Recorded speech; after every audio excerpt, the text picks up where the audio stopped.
자, 한 주 만에 돌아온 철학 산책입니다. 철학 산책. 지난번에 한비자 난 1편하고 난 2편 읽었죠. 지난번에 난 1편하고 난 2편 읽으면서 아마도 한비자의 요 난편을 지은 사람이, 난 쪽 편을 지은 사람이 한비자 본인이 아닐 가능성이 높고, 적어도 전한 문제 이후식일 사람이 크다 라고 말씀을 드렸고, 그리고 글의 수준이 좀 많이 낮다라고 말씀을 드렸는데, 그걸 보고 또 이 참비자 좋아하는 분이 난 2편에다가 싫어요를 눌렀더라고. 고맙다 이 새끼야.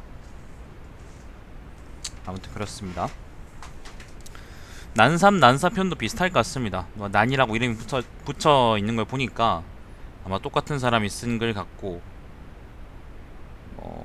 크게 논지가 달라지겠나 생각이 듭니다.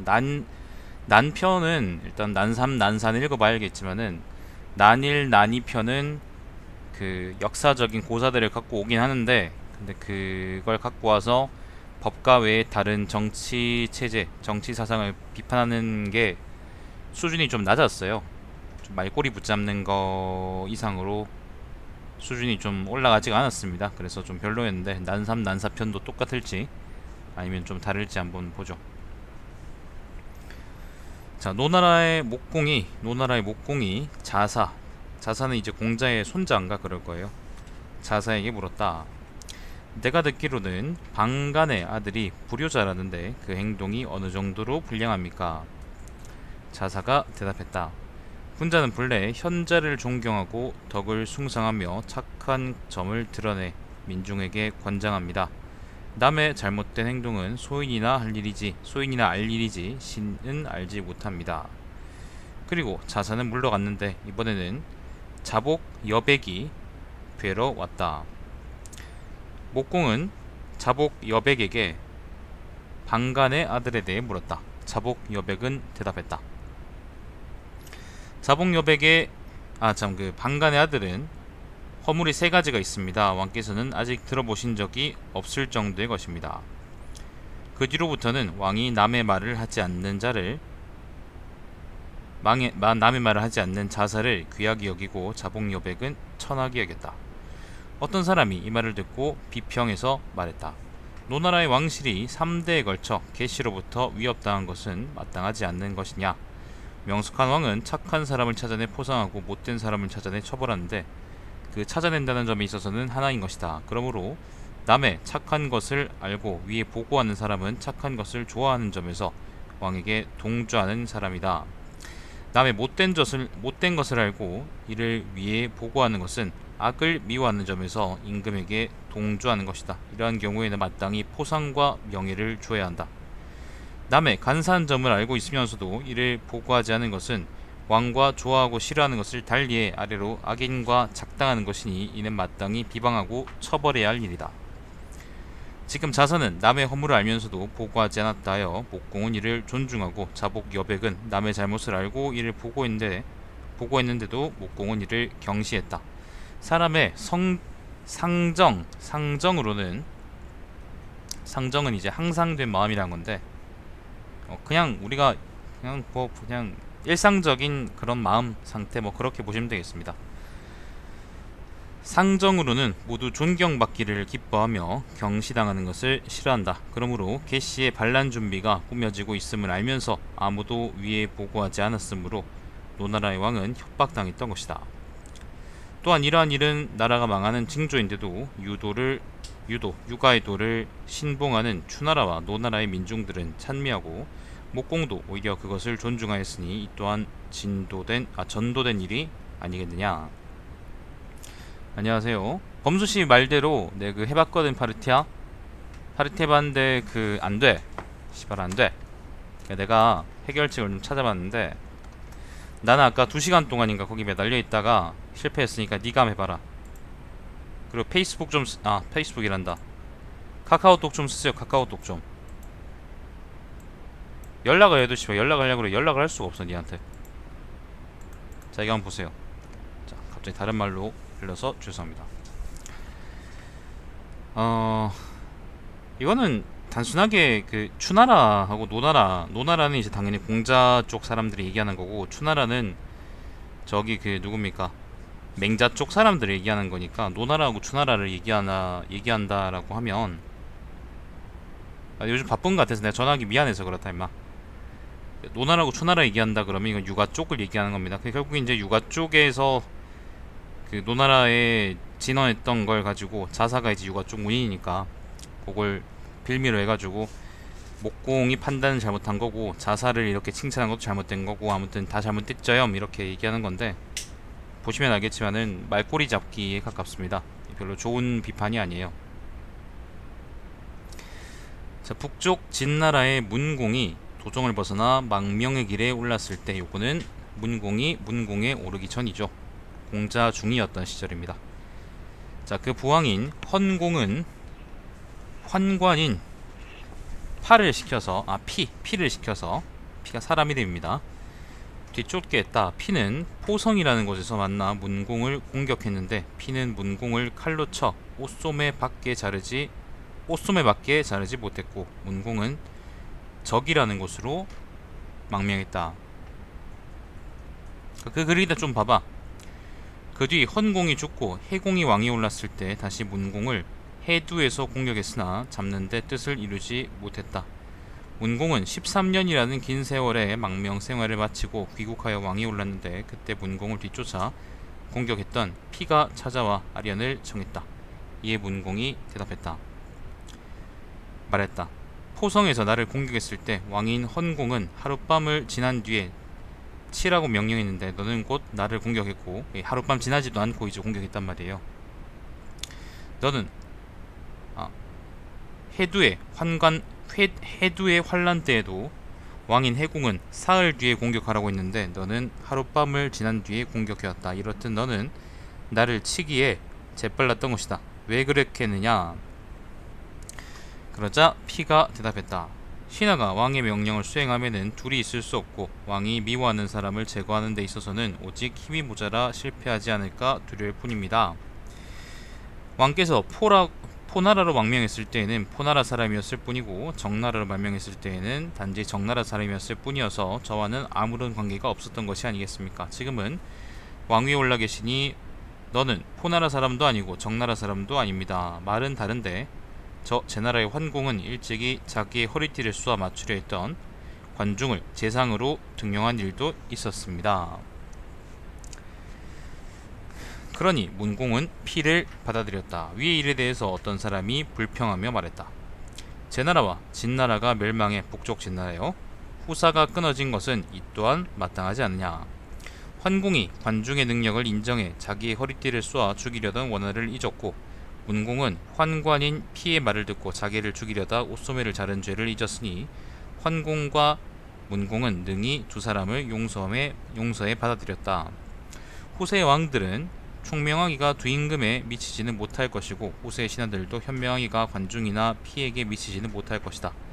이것은 곧 충성스럽지 못한 신하가 총명하여 못된 임금을 섬기는 셈이 되는데 그때 임금이 신하의 불충을 헤아리지 못한다면 옛날에 연나라의 장군인 공손조나 제나라의 자한이나 전상과 같은 역적이 나타나 전상이라고 했죠. 임금 자리를 빼앗을 것이다. 전상은 제나라의 간공에게서 왕자리를 빼앗은 십새끼입니다. 이 사람 이름이 전상이라고 나올 때도 있고 전항이라고 나올 때도 있는데 항하고 상이 똑같은 글자예요. 이게 의미가 같습니다. 그래서 뭐 예를 들면 항을 못 쓸 때는 상을 쓰고 상을 못 쓸 때는 항을 쓰는데 지난번에 제가 말씀드렸던 것처럼 피휘라는 게 동양사에는 있어가지고 예를 들면 왕의 이름을 피해서 적는 경우가 있어요. 예를 들면 이세적이가 고구려 멸망시킨 그 이세적이 그 새끼가 원래 이름이 이세적인데 그 당나라의 태종인 이세민의 이름을 피해가지고 이적이라고만 하죠. 중국사에서 하는 거죠. 그것처럼 황제의 이름 혹은 그 왕조 당시의 황제의 이름을 피해가지고 이름을 말을 쓰거나 그렇게 하는 경우가 그걸 보고 이제 피휘라고 하는데 전항을 전상이라고 쓰는 경우도 이제 그런 경우라고 생각을 한다면 난삼편도 이제 적어도 한나라 문제 이후에 쓴 글이다. 왜냐면 한나라 문제의 휘가 항이라서, 항상 할 때 항이라서, 그래서 이제 항 대신 상을 쓰거든요. 그 뒤 사람들은 아마 그런 경우가 아닌가 생각이 들어요. 저거 모든 팩션 다 하려 그러면 엄청 오래 걸릴 거 아는데, 일단 한 개만 한번 해봐. 일단 파르티 하나만 해봐. 해보고 나서 그게 유효하면 그대로 하면 되는 거고, 유효하지 않으면은 뭔가 다른 방법을 찾아봐야 될 거 아니야. 무슨 말인지 알겠지? 아니면 그 ESF 에디터 중에 그 파일을 직접 수정할 수 있는 그런 걸 찾아보든지. 내가 갖고 있는 건 그게 안 되더라고요.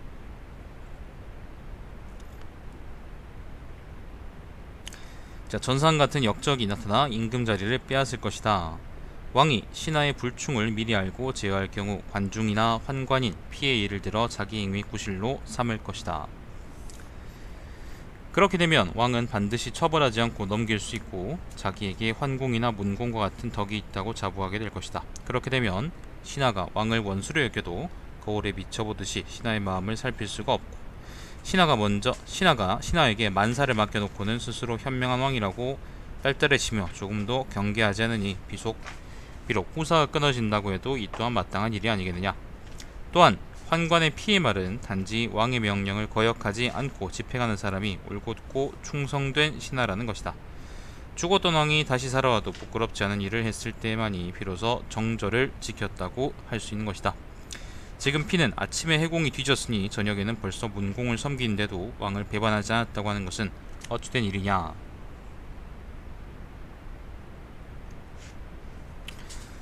자, 한 사람이 있는데 어느 날 제 나라의 환공에게 수수께끼를 내서 말했다. 1난, 2난, 3난이란 무엇입니까? 1난은 하나 일자에 어려울 난자고요. 2난, 3난은 뭐 같겠죠, 그죠? 자, 1난, 2난, 3난이란 무엇입니까? 그러니까 뭔가 어려운 것이란 것 같은데 뭐 자세히 읽어봅시다. 계속 읽어보죠. 이거 한비자 얘기 아닙니다. 한비자는 한비자인데 근데 한비자가 직접 쓴 건 아닐 거예요, 이거. 자, 환공이 대답을 못하고 관중에게 물었다. 관중이 대답했다. 일나는 광대를 가까이하고 어진 선비를 멀리하는 것입니다. 이나는 임금이 나라 일을 쉬고 도읍을 떠나 때때로 바닷가에 유람하는 것입니다. 삼나는 임금이 늙어서야 겨우 태자를 책봉하는 것입니다. 세 가지 다 이제 하면 안 되는 거라는 거죠. 이 말을 듣고 환공은 옳다라고 한 뒤 좋은 날을 잡을 틈도 없이 서둘러 태자를 책봉하고 종묘에서 예의를 올렸다. 위 일을 두고 어떤 사람이 말했다. 관중은 수수께끼의 정답을 맞히지 못했다. 어진 선비를 쓰는 데는 왕의 가까이 있고 멀리 있고는 무관하다. 광대나 악사는 본래 왕이 곁에 가까이 두고 즐기는 것이 마땅한 일이니, 그렇다면 동양사에서는 원래 어떤 사람 이름을 빌려서 짝으로 만든 그런 글들 많아요. 섞여 있는 경우가 많죠. 마땅한 일이니 그렇다면 광대를 가까이하고 선비를 멀리하더라도 정치를 잘하는 데 있어서는 어려움이 될 수 없는 것이다. 이봐, 이건 말꼬리 잡는 거잖아. 자유당 10새끼들이 지금 하는 말하고 똑같은 거야. 한비자가 내가 알기로 이렇게 수준이 낮지 않아요. 앞쪽에 나왔던 다른 글들은 그렇게 수준이 낮지 않았었거든. 좀 문제 있는 겁니다, 이거. 또 무릇 권세 있는 자리에 있으면서 그 권력을 쓰지 못하고 갈피를 잡지 못하고 멀리 바닷가로 유람을 떠나지 못하는 것은 곧 자기 한 사람의 힘으로 온 나라 전체를 다스려 보겠다고 했기 때문인데, 이렇듯 한 사람의 힘으로 나라 전체를 지배하려면 그것은 감당하기 어려운 일이다. 만약 왕이 명석해서 먼 곳에 잘못된 일도 밝게 비추어 알 수 있다면 명령은 반드시 실행될 것이고, 비록 멀리 바닷가로 유람하더라도 나라 안에서 별난 같은 일이 일어나지 않을 것이다. 그렇다면 왕이 도읍을 떠나 멀리 바닷가로 나가 있어도 위협을 당하거나 죽임을 당하지 않도록 대비하는 일은 어려운 일이 아니다. 또한 초나라의 성왕은 일찍이 상신을 태자로 책봉했다가 그 뒤에 다시 공자직을 태자로 세우려 했기 때문에 상신이 난을 일으켜 성왕을 죽이고 왕위를 찬탈했다. 또한 공자인 제는 공자는 왕의 아들이요, 주나라의 태자였는데 공자근이 왕의 총애를 받았으므로 끝내는 동주에서 반란을 일으켜 주나라는 쪼개져 두 나라가 되고 말았던 것이다. 이 같은 일은 태자를 늦게 책봉했기 때문에 일어난 환란이 아닌 것이다. 무릇 왕이 태자와 서자의 권세를 둘로 나누지 않고 서자의 신분은 비천하니 총이하더라도 권력을 빙자하지 못하게 하면 비록 늙어 정신이 몽롱해져 늦게 태자를 책봉하더라도 상관이 없을 것이다. 늦게 태자를 책봉하더라도 서자가 반란을 일으키지 않도록 하는 일은 어렵지 않다. 사물에 있어 이른바 어렵다는 것은 난이요 난, 반드시 남에게 권력을 빌리더라도 자기를 침해하지 못하도록 하는 것이 일난이고, 어려운 점 하나 그런 말이죠. 후궁을 총애해서 신분을 높이면서도 왕후의 반열에 두지 않는 일을 이난이라고 한다. 마지막으로 서자를 사랑하더라도 적자가 위태롭게 하지 않고 한 신하의 의견만을 들으면서도 그 신하가 왕과 세력을 겨루지 못하게 하는 것이 또한 어려운데, 이와 같은 것을 삼난이라고 하는 것이다. 자, 어느 날 섬나라의 자고가, 지금 번역을 이거를 섬나라의 임금자고라고 했는데요, 이 사람은 누구냐면은 섭공자고라는 사람입니다. 섭공자고. 지금 원문에도 보니까 섭공자고 문정어 중리 이렇게 나와 있네요. 섭공자고라는 사람이 이제 공자하고 동시대 사람인데 초나라의 제후입니다. 초나라의 일종의 지방관 혹은 뭐 호족 뭐 그런 사람이라고 생각하시면 되겠습니다. 뭐 유명한 외교관이었던 것 같아요. 가끔 보면 나옵니다. 장자에도 나오고 도덕경에 나왔던가, 아무튼 가끔 나오는 아저씨예요. 자, 섬나라의 자고가, 섭공인 자고가 중리, 공자죠, 공자에게 정치가 무엇인지 물었다. 이에 중리가 대답했다. 정치란 가까이 있는 사람에게는 기쁘게 하고 멀리 있는 사람에게는 사모하면서 오게 하는 것입니다. 노나라의 애공도 정치에 대해 물으니 중리가 대답했다. 정치의 요점은 뛰어나게 슬기로운 현인을 가려 쓰는 일입니다. 또 제 나라의 경공이 정치의 요점을 중리에게 물으니 중리는 또 대답했다. 정치를 잘하는 것은 재물을 아껴 쓰는 일에 있습니다. 이렇게 세임금에게 다른 말로 대답하는 것을 듣고 있던 제자인 자공이 세임금이 물러나자 스승에게 물었다. 세임금은 하나같이 정치의 요점을 물었는데 선생께서는 그에 대해 각각 다르게 대답했습니다. 그 까닭이 무엇입니까? 그러자 중리가 대답했다. 섬나라는 도읍이 큰 데 비해 영토는 작고 민중에게 모반심이 있기 때문에 가까이 있는 사람에게는 기쁘게 하고 멀리 있는 사람에게는 덕을 사모해 오게 하라고 대답했다. 노나라의 애공에게는 맹손, 숙손, 개손 같은 세 집안이 있다. 세력 있는 세 집안이 있다. 그들은 지 좆대로 권력을 휘둘러 밖으로는 현인이 들어오는 것을 막고 안으로는 저희끼리 서로 올려 붕당을 만들고 왕의 총명을 흐리게 하고 있다. 이렇게 되면 노나라는 망하여 종묘의 청소도 못하게 될 것이고 사직의 제사도 지나지 못하게 될 것이다. 이는 세대신 때문이니 그래서 현인을 가려 쓰도록 대답한 것이다. 또한 제 나라의 경공은 옥문을 높이 쌓고, 옥문은 이제 문의 이름이겠죠. 성문의 이름일 겁니다 아마.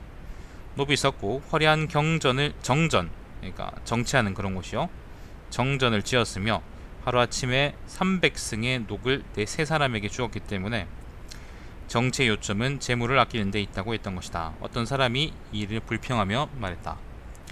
중리의 대답은 나라를 망치는 말이다. 섬나라의 민중이 모반하는 마음을 품었다고 두려워해서 섭공인 자고에게 가까운 사람을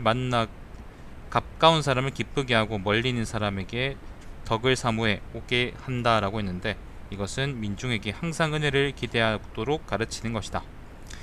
은혜를 베풀어 정치를 하게 되는 것은, 그러니까 돈으로 환심을 쓴다는 거죠. 공로가 없는 사람에게 상을 주게 되고 죄를 범한 사람에게 벌을 사면해 주게 되는데, 이렇게 되면 법이 무너지는 바탕이 된다. 법의 기강이 무너지면 정치는 어지러워진다. 어지러운 정치로 난폭한 민중을 다스리는 것을 아직 보지 못했다. 무릇 민중이 모반할 마음을 품게 되는 것은 위로 임금이 밟지 못한 까닭인 것이다. 섬나라의 임금이 밟지 못한데도, 밟다는 건 여기서 이제 총명하다 그런 말이죠. 예, 그 파르티아만 한번 해보세요. 파르티아만 일단 한번 해보고 나서 되는지 안 되는지 체크. 내가 오늘 그 2시간 동안 했거든. 매달려서 했거든. 근데 결국 실패했어. 게임 캠페인 시작하기 전에 튕기더라고. 근데 시발 하면서 이제 접어놨는데, 니가 한번 해봐요. 내가 어디까지 읽었지? 법의 기강이 무너지면 정치는 어지러워진다. 어지러운 정치로 난폭한 민중을 다스리는 것을 아직 보지는 못했다. 무릇 민중이 모반할 마음을 품게 되는 것은 위로 왕이 밟지 못한 까닭이다. 왕이 밟다는 것은요, 이까지 읽었구나. 왕이 밟다는 것은 총명하다 그런 말이에요. 똑똑하다 그런 말이죠. 섭공이 밟지 못한데도 똑똑하지 못한데 이를 고쳐주려고는 하지 않고 가까운 사람을 기쁘게 하고 멀리 있는 사람에게 자기 권세로 억제할 것은 버리고 가까이 있는 사람을 기쁘게 하고 멀리 있는 사람을 덕으로 사모하기 위해서 오도록 하라라고 하는 것은 왕에게 자기의 권세로 억제할 것은 버리고 신하와 민중에게 은혜를 베풀어 서로 다투게 하는 것이니 이는 권세를 보유해서 권세를 가지고 나라를 잘 다스리는 길이 아닌 것이다. 무릇 요임금의 현명함은 당시 6임금 가운데 으뜸이었다. 그러나 순이 거처를 옮길 때마다 그 주위에 민중이 모여들어 도읍을 이루게 되니 요임금은 민중의 마음이 자기를 떠났음을 알고 순에게 천하를 물려주었던 것이다. 지금 한 임금에 있어 민중의 배반을 막을 아무런 방책 없이 다만 순임금이 한 일을 본받아 민중에게 은혜나 베풀면서 백성을 잃지 않으려 한다면 이 또한 치술이 없는 것이 아니겠느냐. 치술이라는 것은 가르치는 요령이요, 요령. 현명한 왕은 드러나지 않은 작은 잘못도 꿰뚫어보기 때문에 민중은 큰 모반을 일으킬 수가 없고 아무리 작은 범법이라도 이를 처벌하기 때문에 민중은 이를 두려워해서 감히 큰 변란을 일으키지 않는다. 이러한 것을 어려운 일이 생기기에 앞서 해결하기 쉬울 때 대책을 세워 해결해야 하고 중대한 일을 처치할 때는 작은 일부터 잘 대처해야 된다라고 하는 것이다.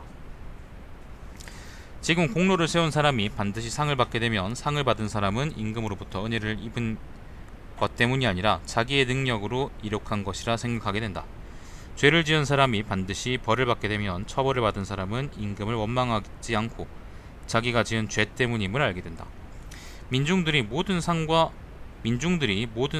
벌은 모두 자기의 행실에서 비롯된다는 것을 알게 되면 공적이나 이익은 노력으로 얻고자 애쓸 뿐 위로 임금에게 아첨해 은혜를 받고자 생각하지 않는다. 가장 훌륭한 왕은 민중들이 임금이 있다는 사실조차 모르고 지내게 한다라는 이 말은 아주 훌륭한 왕의 아래에 있는 인중은 그 덕이나 은혜를 바라거나 기뻐하지 않는다는 것인데 어떻게 은혜와 덕으로 민중을 감싸 인심을 얻을 수 있겠느냐.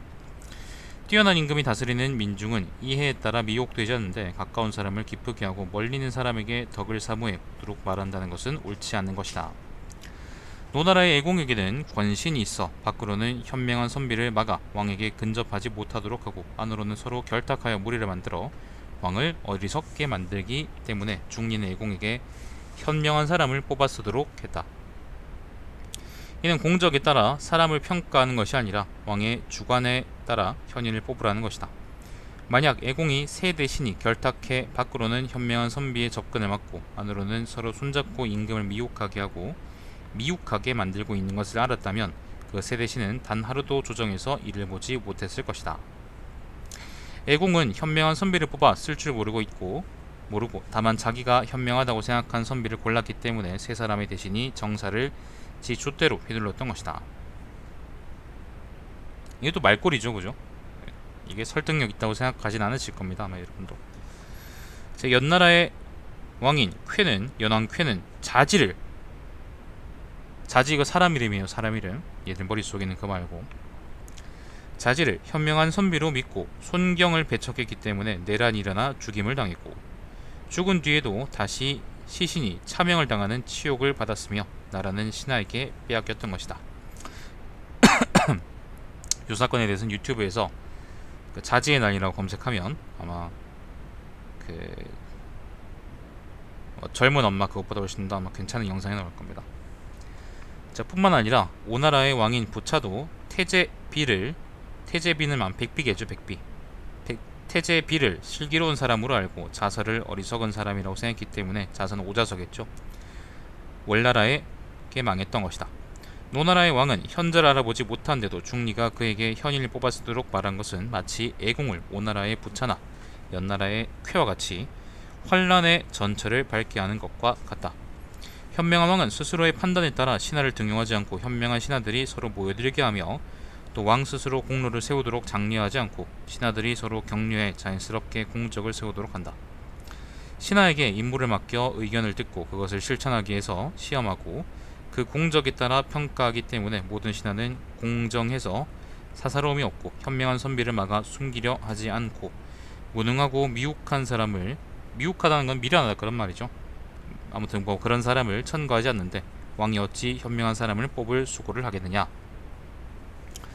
다음으로 제나라의 경공은 백승의 가록을 백승의 가록,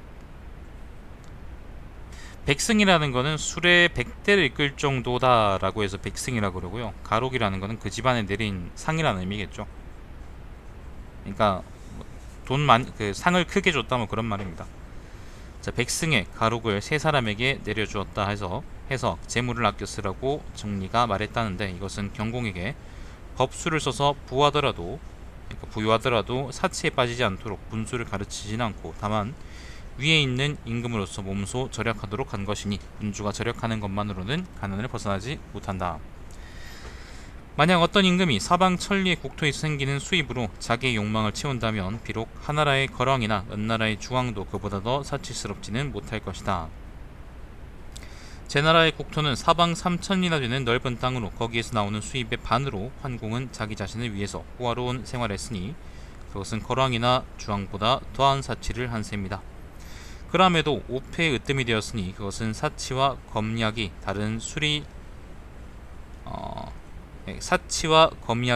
다른 술을 알았기 때문이다. 비문인데.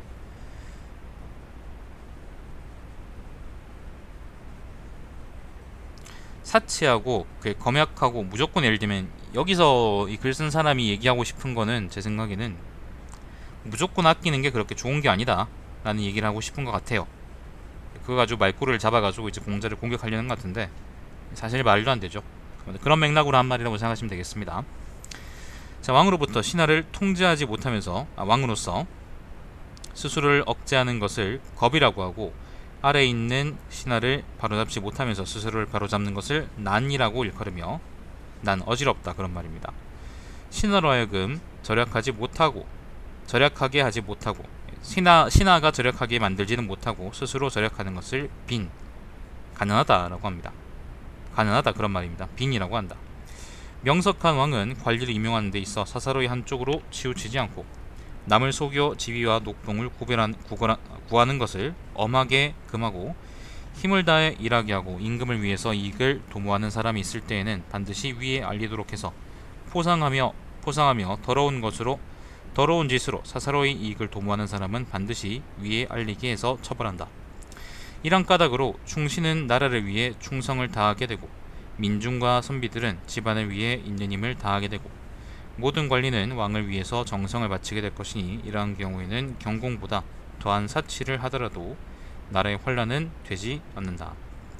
공자가 경공에게 재화를 아끼라고 말한 것은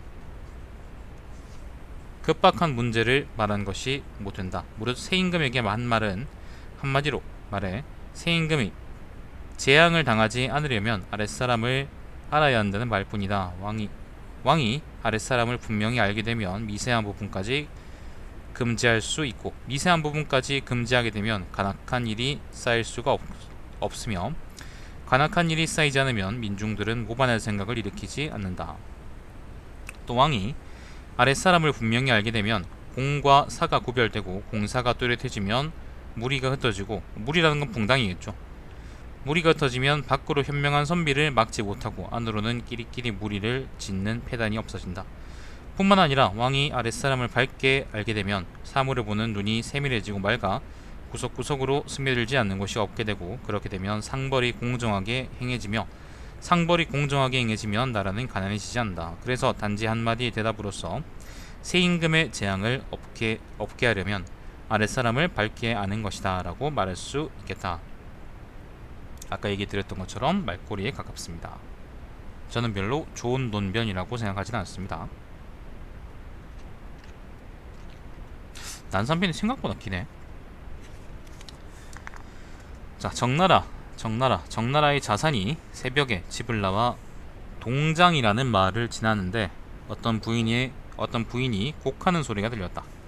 수레를 멈추게 하고 가만히 듣고 있다가 그곳 관리를 시켜 곡하던 부인을 잡아오게 해서 다그쳐 물어보니 자기 손으로 남편을 목 졸려 죽게 한 사람이었다. 저도 조심해야겠네. 양파 조심해야지. 다른 날 수레를 몰았던 마부가 물었다.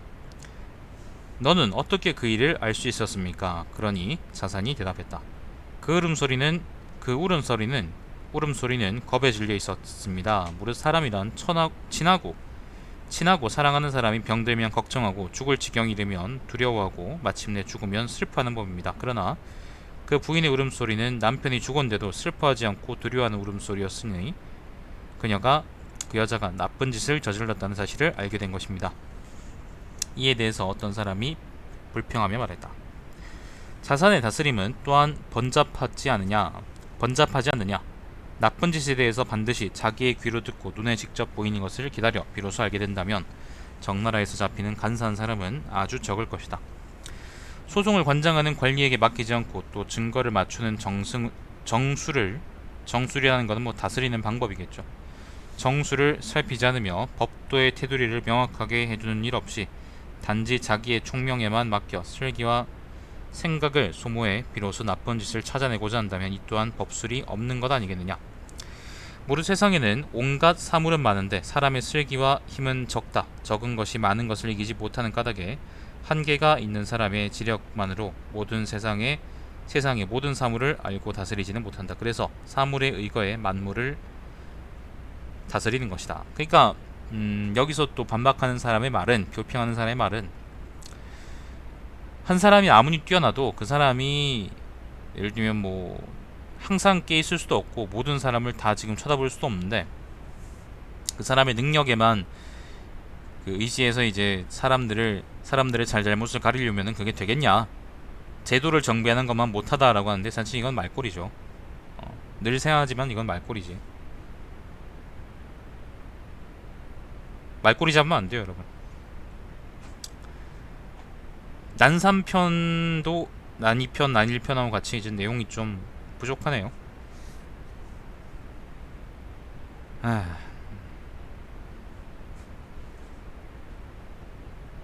아래로 민중은 많은데 위에 있는 사람은 적으니 중과 부적으로 적은 편이 당하지 못한다. 윗자리에 있는 임금은 신하들을 모두 알 수가 없으니 결국 남에게 의지해 사람을 알 수밖에 없다. 이렇게 하면 왕은 몸소 수고롭지 않아도 정사는 잘 다스려지고 지혜를 활용하지 않아도 간사한 짓을 찾아낼 수가 있다. 송나라 사람들이 하는 말이 있다. 예라는 거는 그 사람 이름입니다. 활 잘 쏘는 사람이죠. 예의 앞을 날아가는 모든 새를 예가 반드시 맞춰 잡는다고 하면 그것은 예의 망상이다. 그러나 온 세상에 그물을 쳐놓는다면 예가 놓치는 새는 한 마리도 없을 것이다. 무릇 세상에 나쁜 짓을 찾아내는데도 또한 이와 같은 큰 그물이 있다면 빠져나갈 수 있는 죄인은 하나도 없을 것이다. 이런 게 이제 제도 그런 거란 말이죠. 이 이치를 깨달아 법망을 정비하지 않고 자기의 지혜에서 나온 억측을 예의 화살같이 생각하여 세상의 죄인을 모조리 잡겠다는 것은 자산의 망상이다. 노자는 말하기를 지혜로서 나라를 다스리려는 것은 나라를 망하게 하는 것이다 라고 했으니 이는 자산을 두고 하는 말이라 하겠다. 노자가 도덕경에서 설사 이렇게 얘기했다고 하더라도 전 잘 기억 안 나는데 이렇게 얘기했다고 하더라도 이걸 이런 식으로 경강부의할 수는 없는 겁니다. 난삼편이죠. 여기서는 난삼편의 논변이 천박한 거예요. 이건 솔직히 수준이야 합니다. 자, 이번에는 또 다른 에피소드네. 진나라, 서쪽 진나라의 소양왕이죠. 이 사람 소왕이 좌우에 있는 신하들에게 물었다. 요즘 한나라와 위나라 삼진입니다. 둘 다. 한나라와 위나라는 옛날에 견저 강하다고 생각합니까? 이에 좌우 대신들이 대답했다. 옛날보다 약합니다. 그러자 소양왕이 다시 물었다. 내가 듣기로는 지금 여인은 위제와 함께 위나라를 섬기고 있다고 들었는데 옛날의 맹상과 망묘에 비해서 어떻습니까? 다 사람 이름입니다. 망묘가 어느 나라 장군이었더라? 위나라 장군이었나? 얘 진나라에 크게 패한 놈인데.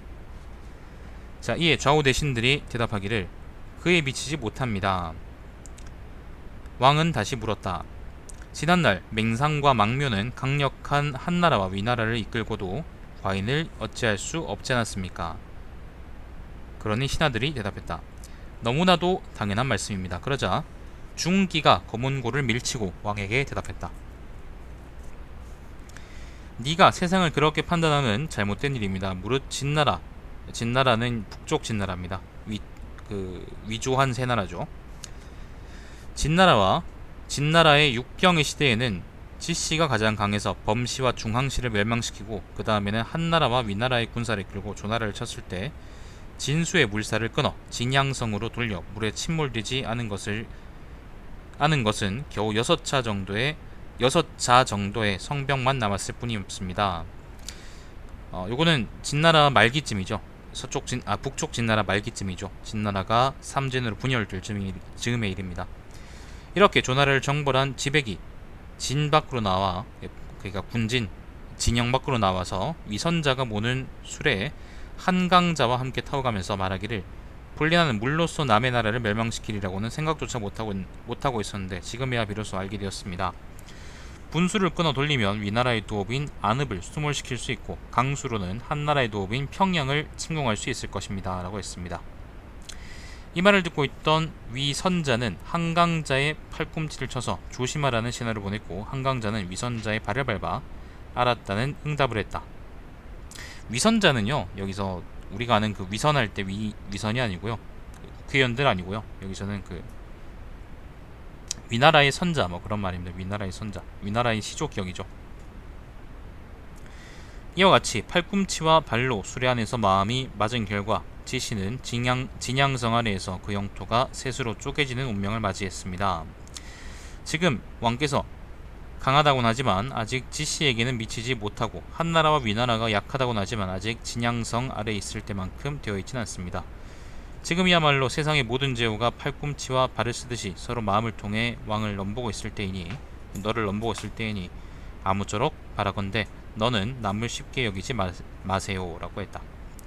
이 말을 들은 어떤 사람이 비평했다. 소양왕의 물음도 잘못이 있고 좌우의 신하들이나 중기의 대답에도 허물이 있다. 이또 시발 다 말꼬리겠네 이것도. 무릇 현명한 임금이 나라를 다스릴 때에는 모든 일을 권세에 맡기는 법이다. 그 권세가 허물어지지 않고 강하면 비록 강대한 천하의 제후인들 어찌할 도리가 없다. 하물며 맹상이나 망묘가 거느리는 한나라와 위나라라도 어찌 침범할 수 있겠느냐. 그러나 그 권세가 흐트러져 다른 나라가 침해할 틈이 생기면 비록 어리석은 여이나 위제 같은 사람이 한나라와 위나라 군대를 거느리더라도 능히 침해할 수 있을 것이다. 그렇듯 그 나라가 침해당하느냐 그렇지 않느냐는 자기 권세를 믿지 않느냐에 달린 것인데 어째서 남의 강하고 약한만을 묻는 것이냐. 자기 자신의 권세를 믿고 침해당하지 않게 하면 굳이 상대가 강한가 약한가를 따질 필요조차 없다. 무릇 스스로 자기 권세를 믿을 수 없는데 무엇을 어찌하겠다고 남의 영세를 묻는 것이냐. 침범당하지 않는 것만 해도 다행인 것이다. 신자가 말했다. 객관적인 술수에 의지하지 않고 남의 말을 믿는다면 미혹하기 마련이다. 이는 곧 소양왕을 두고 한 말이다. 신자나마 아마 신도를 의미하겠죠. 신부인가 신도인가 모르겠다. 자, 지백은 법도를 터득하지 못했으면서 한강자와 위선자를 거느리고 물로써 두 사람의 나라를 멸망시킬 것을 도모하는 말을 했다. 이로 인해 지백은 나라는 망하고 자기 몸은 죽음을 당했으며 그 두개골은 술잔이 되었던 것이다. 그런데 지금 소양왕은 한나라와 위나라는 옛날에 비해서 얼마나 강한지를 물었으니 어떻게 해서 남에게 물로 공격해 재앙을 줄 것인가를 걱정했느냐. 또 비록 좌우에 신한이 있었지만 한나라와 위나라의 두 왕은 아닌데 팔꿈치와 발로 신호의 음모가 꾸며지는 일이 어찌 있겠느냐. 그런데도 중기는 쉽게 여기지 말라라고 했으니 그것은 근거 없는 거짓말이다. 또 중기에 맡은 일은 검은고를 타는 악사인데 검은고 줄에 가락이 맞지 않고 타는 곡주가 훌륭하지 않으면 그것은 중기의 책임으로 이것이 중기가 소왕을 섬기는 까닭이다. 중기는 자신의 직무를 잘 수행해서 소왕을 만족시키는 자기의 맡은 일을 젖혀두고 잘 알지도 못하는 간언했으니 어찌 망령된 일이 아니겠느냐. 또한 좌우의 측근 대신들이 왕의 물음에 대답해 옛날보다 약합니다 라고 한 것까지도 한 것까지는 그렇다고 하더라도 미치지 못합니다 라는 대답도 그렇다 치더라도 진실로 그렇습니다 라고 한 것은 아첨인 것이다. 신자가 말하기를 사물을 함에 있어 자기 직분 이상은 참견하지 말고 비록 알고 있다고 하더라도 말하지 않아야 한다 라고 했다. 지금 중기는 잘 알지도 못하는 새끼가 말을 뇌까리고 있으니 그러므로 소왕의 물음은 잘못된 것이고 좌우의 측근 신하들과 중기의 대답도 허물이 많다라고 내가 이야기한 것이다. 이것도 아까 얘기 드렸던 것처럼 말꼬리입니다. 말꼬리. 난편 중에 말꼬리가 아닌 게 없습니다. 다 말꼬리입니다. 씨발 다 말꼬리예요. 단 하나도 마음에 드는 주장이 없습니다. 진짜 단 하나도 마음에 드는 게 없어요. 왜 이런지 모르겠네. 자, 관자가 말했다. 관자는 아마 여기서 관중이겠죠. 왕이 신하를 보아 마땅하고 좋게 보였을 때에는 그 증거로 상을 주어야 하고 그 행위가 마땅하지 않고 미울 때에는 그 표시로서 처벌해야 한다. 상벌을 왕이 알고 있는 범위에서 뚜렷하게 한다면 임금이 보지 않는 곳이라 해서 감히 못된 짓을 하겠느냐. 이와 반대로 마땅한 일을 보고도 기뻐하는 증거로서 상을 주지 않고 부당한 일을 보고도 미워하면서도 처벌하지 않는 경우가 있다. 이와 같이 왕이 알고 있는 범위에서 상벌을 뚜렷이 행하지 않으면 민중은 상벌에 대해 믿지 않을 것이므로 왕이 보고 듣지 않는 곳에서 신하가 나쁜 짓을 하지 않기를 바란다는 것은 있을 수가 없는 것이다. 이 말을 듣고 어떤 사람이 불평했다. 넓은 조정에 위험 있는 곳에서는 많은 사람이 모이면 누구나 엄숙해지고 편안하게 홀로 방 안에 들어앉아 있을 때에는 증삼이나 사추 같은 이도 해이해지기 마련이다. 증삼은 공자의 제자죠. 사추는 누군지 모르겠네. 사람은 겉으로 근신하는 것만을 보고는 그 사람의 진실을 알지 못한다. 무릇 임금 앞에서 신하들은 모두 왕의 뜻에 맞추려고 자신을 꾸미기 마련이다. 왕이 보고 판단하는 잘못의 경우 신하들이 자신들의 간악함을 꾸며 보여주는 것이어서 왕을 속이는 일이 반드시 일어나게 된다. 때문에 왕의 명철함이 멀리 떨어져 있는 곳에 간악한 짓을 비추어 숨은 비행기를 찾아내지 못하고 눈앞에 꾸며진 행위만을 보고 상벌을 정한다는 것은 이 또한 눈이 가려진 장님이나 다를 바 없지 않느냐. 자, 넘어갑시다. 관자가 이렇게 말했다. 관자는 아마 관중이겠죠. 네 말 다 들리거든. 얘기할 거면 그냥 똑바로 얘기할래. 박근혜 새끼 이렇게 얘기하지 말고. 관자가 이렇게 말했다. 방에서 말하면 방 안의 모든 사람이 알아듣게 하고 당에서 말하면 집안 모든 사람이 알아듣게 해서 천하의 임금이라는 말을 듣게 된다. 방은 여러분이 아는 방이고요. 당은 거실 그런 거라고 생각하시면 되겠습니다. 자, 위의 말에 대해서 어떤 사람이 불평했다. 관중이 말한 방에서 말하면 방 안의 모든 사람이 알아듣게 하고 당에서 말하면 당 안의 모든 사람이 알아듣게 한다라는 말은 아마도 놀이를 즐기거나 음식을 먹을 때 하는 말이 아니라 반드시 큰 일을 가리키는 말이었을 것이다. 왕에게 있어 큰 일이란 법이 아니면 술이다. 법이란 먼저 문서로 엮어 관청에 비치하고 확정된 법을 민중에게 널리 알려야 한다.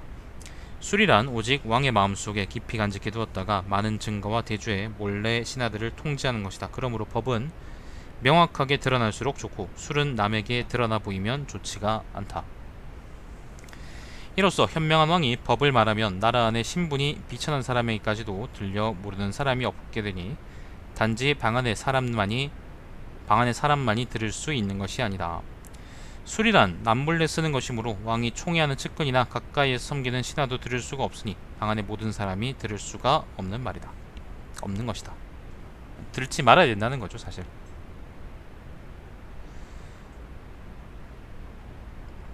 이것도 그냥 말꼬리에 가깝습니다. 그냥 넘어가죠. 자, 관중은 방 안에서 말하면 방 안의 모든 사람이 그 말을 알아듣고 당에서 말하면 그 집안의 모든 사람이 알아듣는다라고 했는데 이는 법수를 터득하지 못한 사람의 말인 것이다. 이것도 말꼬리. 자, 이게 난삼입니다. 난삼편 수준은 난일 난이편하고 비슷합니다. 낮습니다. 낮아. 왜 이렇게 낮은지 사실 진짜 모르겠어요. 상상 이상으로 낮습니다. 상상 이상으로. 지금까지 내가 그 철학산책에서 읽은 글들 중에 한비자의 난일 난이 난삼 난사편이 제일 낮은 것 같아요. 난사편을 읽을 것도 없겠죠. 아무튼 마음에 들지 않네요. 자, 영상 끊죠. 이번엔 난사편입니다. 난사편.